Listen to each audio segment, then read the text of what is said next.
episode of Dandadan was phenomenal. They perfectly introduced Aira's new acrobatic silky ability, but as well, they continued the romance between Momo and Okarun that in any other anime, I think this would be the worst aspect of the episode. But in Dandadan, it's quite literally perfection. So let's dive into the episode and break it down bit by bit. I double dog dare you to get this video to 4,000 likes. It'll probably be impossible to do, but all we need is 74 more people to drop a like than last video.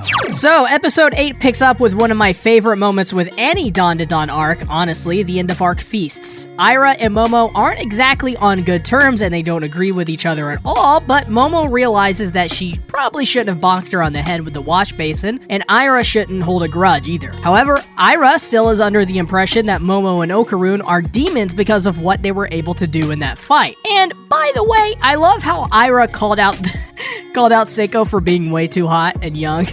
That was funny because hearing that Seiko is like, "Why, Aira? Oh, I do declare, Momo is indeed a demon." Seriously, Seiko, in so many ways, she's kind of truly your stereotypical grandmother, but yet looks nothing like it at all. So I think that's probably the best part about her. But all's well that ends well, I guess, because while Aira is still seriously deluded, well, let's be honest here. Actually, she's kind of not. I mean, she's cute to the max. So listen, do you feel that? That's called compassion. Let's just all agree that Aira is best girl and move on, okay? Also, the fact this entire scene is done while they're eating and mumbling through their slurps, that was so great. They even broke the fourth wall too, which I was surprised by. But while being deluded, at least she goes all in on it because Okarun tries to reassure her that when a person is in need of help, he will help, so will Momo. And honestly, that is the Dandadan way. And while she proclaims to save Okarun from Momo's grip, she in turn falls in love with Okarun for, well, his kind, compassionate words. Honestly, this makes a ton of sense. Aira is just a kid, of course. When shown any sort of kindness,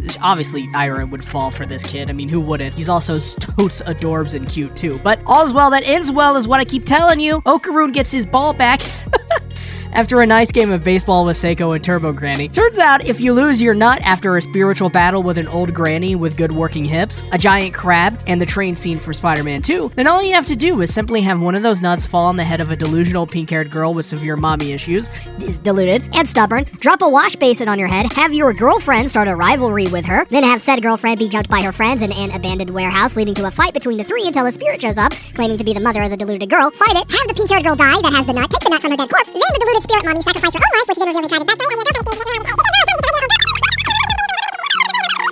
I guess what I'm trying to say is that use my partner code CTAT to get 10% off your orders of Gamer Subs. I recommend Jujutsu Kaisen Curse Energy, by the way, and I get commission for every time you use the code. Anyways, I think the whole love triangle thing will initially grate on some people, but I reassure everyone, think twice about it before you do. The romance in Dandadan is quite good, and I would say that Aira loving Okarun is more of a feature of the comedy and all that. Trust me, don't fret, it's not a big deal. So, at school, the next day, Okarun tells Momo that he won't be able to hang out with her because of a report he has to do. It does seem a little odd, his behavior, and that weighs down on Momo, who has to go eat with her friends and stuff. So very clearly, Momo is worried about Okarun, which is just so freaking adorable, by the way. I feel like this show knows exactly how to convey the relationship between Momo and Okarun. I think this is mostly down to the chemistry between the two. Okarun is just this shy, nerdy dude, and Momo is this loud, outgoing girl. It's hard not to root for the two of them respectfully because they're just so, they're just so gosh darn cute. However, while she is worried about Okarun, she is walking outside when, well, she sees it. Okarun has pinned down Aira Shiratori, best girl, by the way, and seeing this, she drops the Pompey for her friends. And speaking of, I like the fact that it's just this Pompey, you know, these milk cartons. I think that really shows just how young these people are. I mean, they're practically just children. I think there is something funny about such a serious thing going on, being juxtaposed with the freaking milk cartons you get from the cafeteria. It just shows how unserious a lot of this is, but it's played off as like deathly serious. Turns out the context surrounding the situation paints a way different picture than you would suspect. Okarun was actually not doing a report. He lied to Momo. He was actually training so that he could get stronger to protect Momo. Obviously, nobody would believe Okarun to do such a thing as cheat on his wife. So Aira, with non-existent chill and down apocalyptic, tells Okarun she can't hide these feelings anymore. That it's wrong since he's a demon and she's a human. She so deluded as she is, she tells Okarun to close his eyes so that she may come in for a smooch. And this was ridiculous, but that's why this was also great, because Ira, not knowing how to convey her feelings, decided that her best bet was to, and I'm not lying here, research her dad's nudie mags and adult films. And the key takeaway she got here from all of that was a crime. If the girl confesses her feelings, then the man surely has no other option than to accept them and kiss her? What? This is what you get when a whole generation of children are raised on Pornhub. I mean, this somehow turns into Ira acting like a deluded old man, saying things like mature lips, because as you know, this is what is important in a teenager's life, mature lips. But this ends up being a fight of sorts, I guess, where Okarun simply just doesn't understand how Ira has become so awkward when all the boys in the school love her, which honestly is a great point. And this argument, honestly, is still really stupid, and I loved it because it's stupid. Okarun somehow believes attractive people can't act this way, while Ira accuses Okarun of not understanding what it takes to be popular, and that romance and popularity are not one and the same. And heck, she even admits to Okarun that, oh, I'm not awkward, I just don't know some stuff, which Okarun is like, bitch, that's what that means! So Ira still tries to force herself upon Okarun, which eventually leads to what Momo saw. Their legs crossed, they fell, and Okarun, sadly, fell on top of her. And Ira's reaction to this, oh my god, priceless. I mean, honestly, Ira thinks she's him. Okarun is clearly uncomfortable while Ira puckers up her lips for a kiss. It's just so stupid, and yet I can't turn away. It's too good. And Momo has the absolute best reaction. She calls him a turd. And can I just say as well, I love how Momo calls everyone even remotely interested in Okarun a skank too. From the previous episodes, I think she needs to keep doing that because it would be amazing. It's just, oh god. Please continue to bless me with Dandadan. Please, world. I don't ask for much. And honestly, these kids are just so childlike. Momo thinks that the workout equipment on Okarun's wrists is some sort of kinky thing. Like, honestly, you can't make this up. This entire situation is a comedy of errors where Okarun seemingly has done nothing wrong. So the scene ends with a good bit of melodrama where Momo tells Okarun that she's heard enough and she's leaving him, taking the dogs, taking the kid, his truck, and of course his 6-pack of Pabst Blue Ribbon. Momo, though, returns to her friends with no Pompey, of course. And I love that during the lecture they have about Japanese mantis shrimp, which, by the way, Japanese mantis shrimp are really cool, she relates to it, like the shrimp, and how it wants to clobber things. Of course, this is what Momo wants to do to Okarun, but I found this just so funny due to Momo's friends. They're just so goofy and fun, and they continue to be one of the best comedic relief aspects with Momo scenes. At one point, Momo starts hitting herself. And they think that the mantis possessed her, which it actually is kind of funny considering the last couple of arcs. But with Okarun now, he actually mans up. He takes responsibility, realizing that he sowed the seeds himself. And this is such a breath of fresh air because traditionally in anime that has this kind of setup, they would act oblivious or awkward and, well, sort of like not like real people. Dandadan, though, takes a different approach, relying more on, say, like this scene, for example, Okarun just owning up to his lie. That is probably most likely what people would do in this situation. Take accountability. Also, is Okarun working out in the middle of class? Dude is really trying to protect Momo. He is, as my friend keeps trying to tell me, hopeless. However, something crazy happens. They slip into some sort of alternate reality or something. Even weirder is that only Okarun, Ira, and Momo are the ones who were teleported. And to make matters worse, there is water that is rising. And there Momo sees it. That goddamn Loch Ness monster! Well, it was about that time that I noticed this Girl Scout was about 8 stories tall and was a crustacean from the Plesiosaurus. The Loch Ness Monster. I said, damn it, monster! Get off my lawn! I ain't giving you no tree fitty! This moment was insane as it quite literally comes out of nowhere, and it's done so well in terms of production. I think for that reason alone,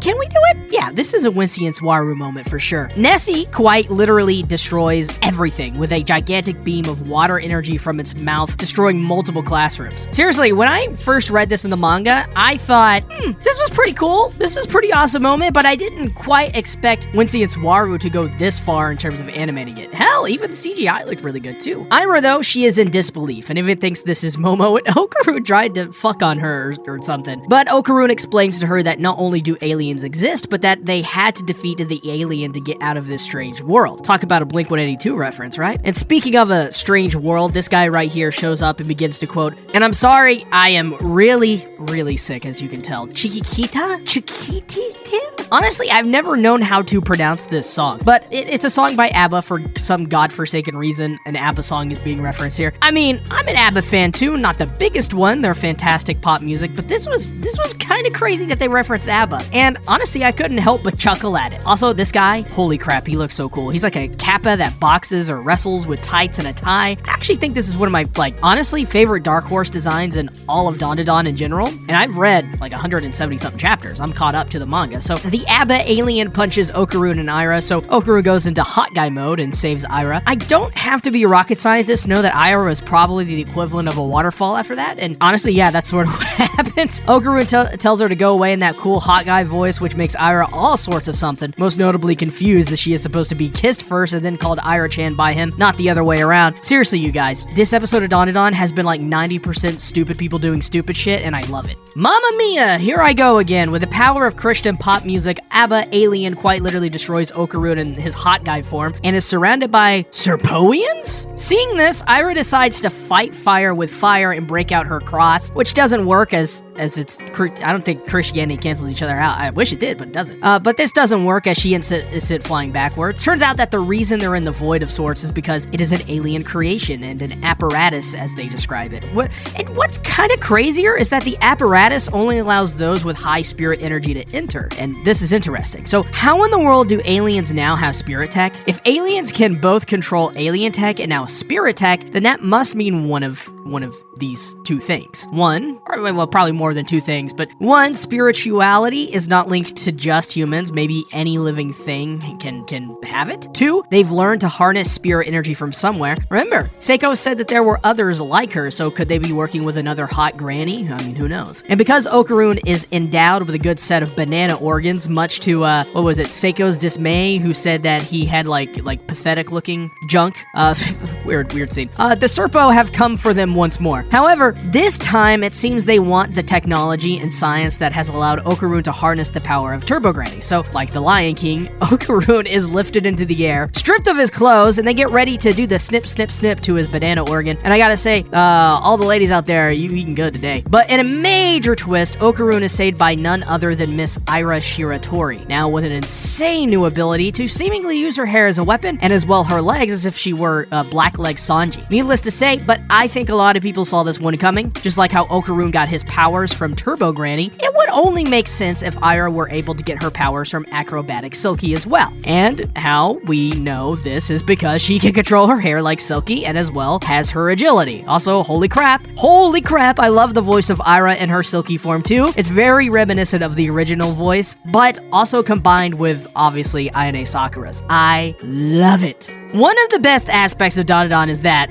just like Demon Slayer, it just gets to the point. There is no lollygagging, no awkward teenage moments that just serve to slow the episodes down to a crawl. No, we saw a lot of stuff in this episode. Not only did we progress the relationship for Momo and Okarun and add a little bit of a drama to it, but we got to the reveal of Aira's new powers, which so far seem likely to be Acrobatic Silky's powers. And in my opinion, this is what New Gen Shonen needs to be more like overall. Less wasting time, more to the point, quick episodes. I also think Dandadan is unique in the sense that since it takes a lot of inspiration from other shonen, like heavily borrowing aspects from One Piece, a lot of this show so far feels so unique and a breath of fresh air for new viewers and seasoned vets of anime, like myself. If you've seen hundreds of anime like I have, I can reliably say that Dandadan is one that simultaneously bucks the trend of old shonen while embracing a lot of stuff that in other anime would be kind of annoying. Like Aira creating a love triangle or Momo getting mad at Okarun. It's just not a big deal in Dandadan because it just leads into it. It embraces it, and most importantly, it's doing it genuine. So guys, tell me what you thought about the episode. I challenge you to get this video to 4,000 likes. Let's see